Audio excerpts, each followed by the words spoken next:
আসসালামু আলাইকুম। জানিয়ে দেব এইমাত্র পাওয়া খবর। প্রথমেই বলে দিচ্ছি সংবাদ শিরোনাম, এরপর বলবো বিস্তারিত। এভার কেয়ারে গুরুতর অসুস্থ খালেদা জিয়াকে দেখতে গেলেন জামায়াতের আমির। কক্সবাজারে জনসংযোগ শুরু করলেন বিএনপি নেতা সালাহুদ্দিন আহমদ।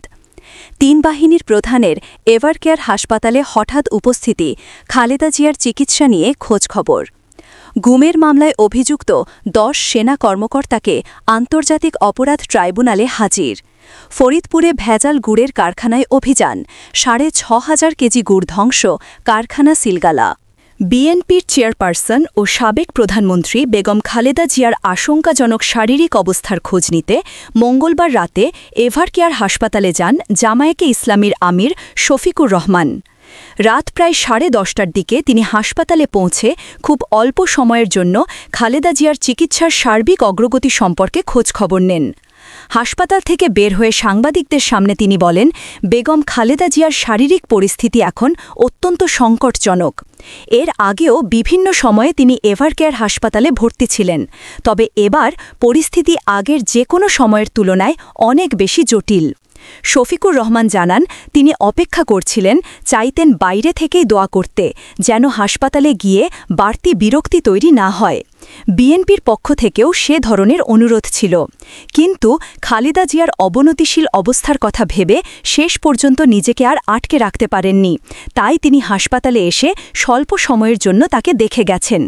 তিনি বলেন, এখন ওনার ডায়ালাইসিস চলছে, তিনি ডিপ সেডেশনে আছেন। সারা পৃথিবীর মানুষ তার জন্য দোয়া করছে, আমরাও করছি। আল্লাহ তাআলা যেন তাকে দ্রুত সুস্থতা দান করেন। সুস্থ হয়ে আবার জাতির সেবায় নিজেকে নিয়োজিত করতে পারেন, এই দোয়া করি। জামায়াত আরও বলেন, এমন সময় পরিবার পরিজনদের পক্ষে ধৈর্য ধরে পরিস্থিতি সামলানো অত্যন্ত কঠিন, তবুও তারা যেন শক্ত থাকেন সেই প্রার্থনা করেন তিনি। তিনি জানালেন, তিনি মাত্র ১.৫ মিনিটের মতো ভেতরে ছিলেন, কারণ হাসপাতালে শৃঙ্খলা বজায় রাখা জরুরি। দীর্ঘক্ষণ দাঁড়িয়ে থাকার সুযোগ থাকলেও তিনি সেটি করেননি। ২ চোখে একটু দেখে আসতে পেরেছি, এটাই আমার সান্ত্বনা, বলেন তিনি।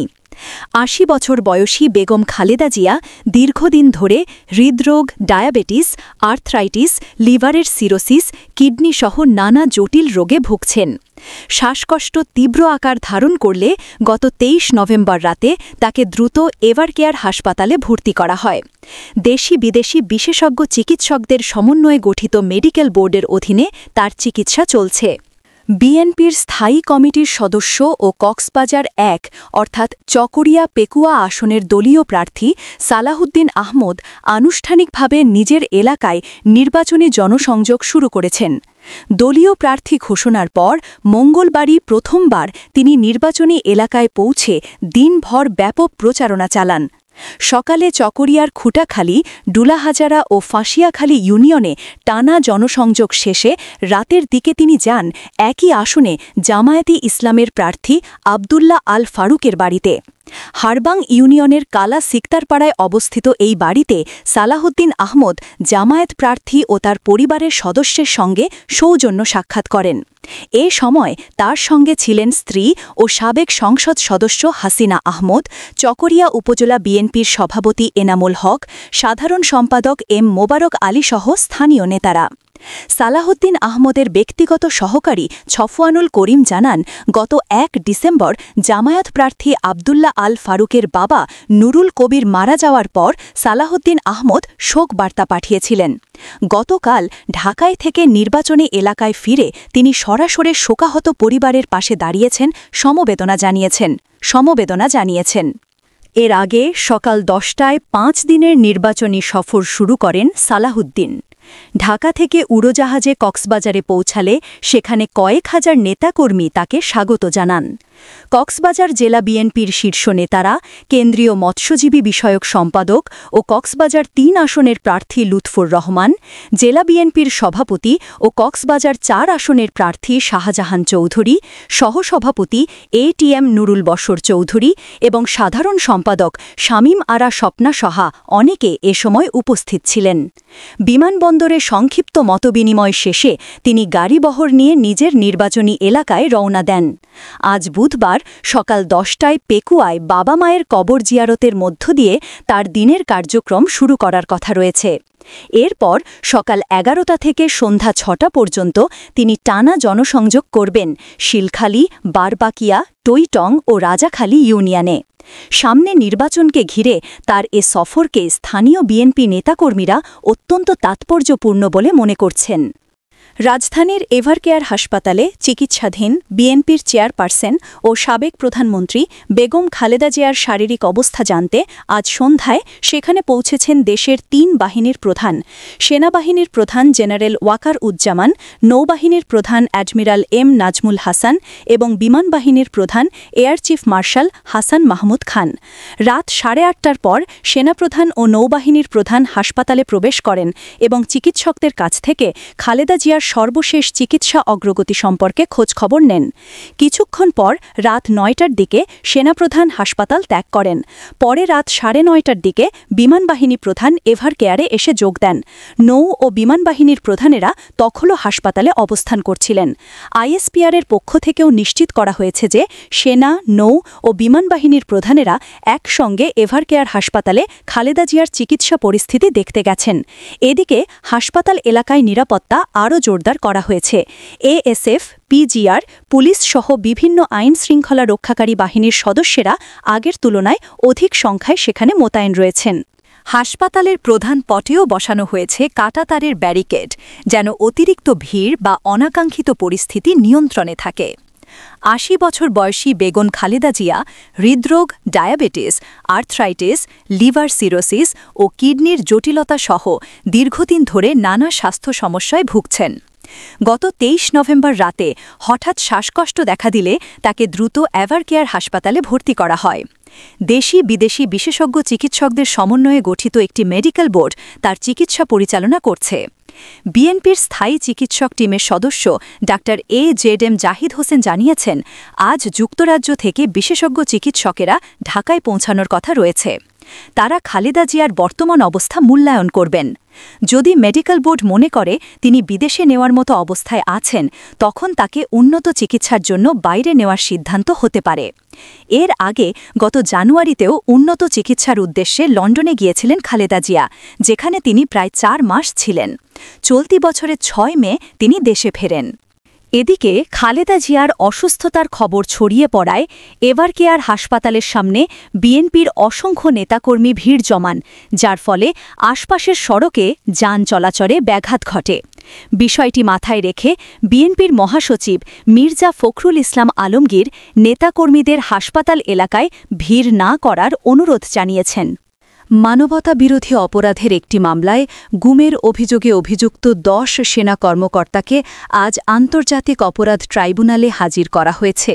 সকাল প্রায় 10:15টার দিকে বাংলাদেশ জেলের সবুজ রঙের একটি এসি প্রেজেন্ট ভ্যানে করে তাদের ট্রাইব্যুনালে আনা হয়।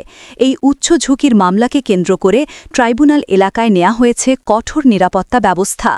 সকাল থেকেই ট্রাইব্যুনাল সংলগ্ন হাইকোর্টের মূল ফটকের সামনে সেনা সদস্যদের অবস্থান করতে দেখা যায়। পাশাপাশি আইন শৃঙ্খলা রক্ষাকারী বাহিনী, পুলিশ, বিজিবি ও র্যাব সদস্যরাও গুরুত্বপূর্ণ পয়েন্টগুলোতে মোতায়েন ছিলেন, যাতে কোনো ধরনের অনাকাঙ্ক্ষিত পরিস্থিতি সৃষ্টি না হয়। বিগত আওয়ামী লীগ সরকারের শাসনামলে task force for interrogation sell TFI সেলে গুম করে রাখার অভিযোগে দায়ের করা মানবতা বিরোধী অপরাধের এই মামলায় মোট 17 জনকে আসামি করা হয়েছে। তাদের মধ্যে আছেন ক্ষমতাচ্যুত প্রধানমন্ত্রী শেখ হাসিনা, সাবেক স্বরাষ্ট্রমন্ত্রী আসাদুজ্জামান খান, সাবেক প্রধানমন্ত্রীর উপদেষ্টা তারিক আহমেদ সিদ্দিক সহ 7 জন পলাতক আসামি। আজ আদালতে হাজির হওয়া 10 সেনা কর্মকর্তা হলেন ব্রিগেডিয়ার জেনারেল মো জাহাঙ্গীর আলম, তোফায়েল মোস্তফা সারোয়ার, মো কামরুল হাসান, মো মাহবুব আলম, KM আজাদ, কর্নেল আবদুল্লাহ আল মোমেন ও আনোয়ার লতিফ খান, যিনি অবসর প্রস্তুতিমূলক ছুটিতে, লেফটেন্যান্ট কর্নেল মো মশিউর রহমান, সাইফুল ইসলাম সুমন এবং মো সারোয়ার বিন কাশেম। এদের আজ আনুষ্ঠানিকভাবে ট্রাইব্যুনালে পেশ করা হয়েছে। এ মামলায় আজ অভিযোগ গঠনের ওপর শুনানি অনুষ্ঠিত হবে বলে জানা গেছে। দেশের সাম্প্রতিক বিচারিক অঙ্গনে গুরুত্ববহ এই মামলাকে কেন্দ্র করে আইনজীবী, সাংবাদিক ও সাধারণ মানুষের নজর এখন ট্রাইব্যুনালের দিকেই। ফরিদপুরে ভয়াবহ ভেজাল গুড় তৈরির একটি গোপন কারখানায় অভিযান চালিয়ে বিপুল পরিমাণ ভেজাল পণ্য জব্দ করেছে ভ্রাম্যমাণ আদালত। রাতের অন্ধকারে চালানো হতো কারখানার পুরো কার্যক্রম, আর দিনের বেলায় তা রাখা হতো সম্পূর্ণ বন্ধ। নিম্নমানের চিটা গুড়ের সঙ্গে মেশানো হতো নিষিদ্ধ হাইড্রোজ, ফিটকিরি, নন ফুড গ্রেড রং, নষ্ট মিষ্টির গাদ, ময়দা, সোডা ও বিভিন্ন ক্ষতিকর রাসায়নিক। এসব মিশিয়ে তৈরি করা হতো খেজুর ও আখের গুড়, যা বড় ফরিদপুর অঞ্চল ছাড়াও সরবরাহ করা হতো ঢাকার বিভিন্ন বাজারে এবং রাজশাহীতেও।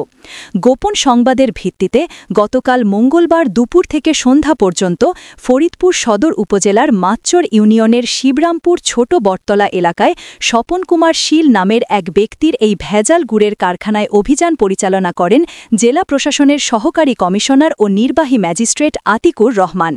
তার সঙ্গে ছিলেন জেলা নিরাপদ খাদ্য কর্মকর্তা আজমল ফুয়াদ, ভোক্তা অধিকার সংরক্ষণ অধিদপ্তরের সহকারী পরিচালক মাহমুদুর হাসান এবং নিরাপদ খাদ্য পরিদর্শক বজলুর রশিদ।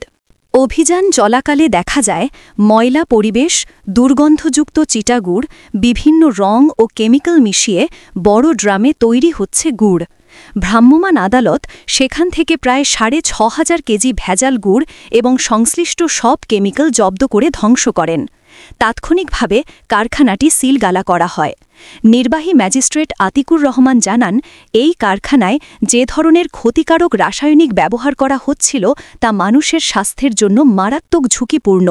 কারখানার মালিক স্বপন কুমার শীলকে পাওয়া না যাওয়ায় তার বিরুদ্ধে ৩০১৩ সালের নিরাপদ খাদ্য আইনে বিশুদ্ধ খাদ্য আদালতে মামলা করা হয়েছে। জেলা প্রশাসনের কর্মকর্তারা জানিয়েছেন, এই ধরনের ভেজাল গুড় শুধু স্বাস্থ্য ঝুঁকিই বাড়ায় না, বরং বাজারে বিশুদ্ধ গুড়ের ওপরও তৈরি করে নেতিবাচক প্রভাব। তাই এলাকা জুড়ে কঠোর নজরদারি অব্যাহত থাকবে।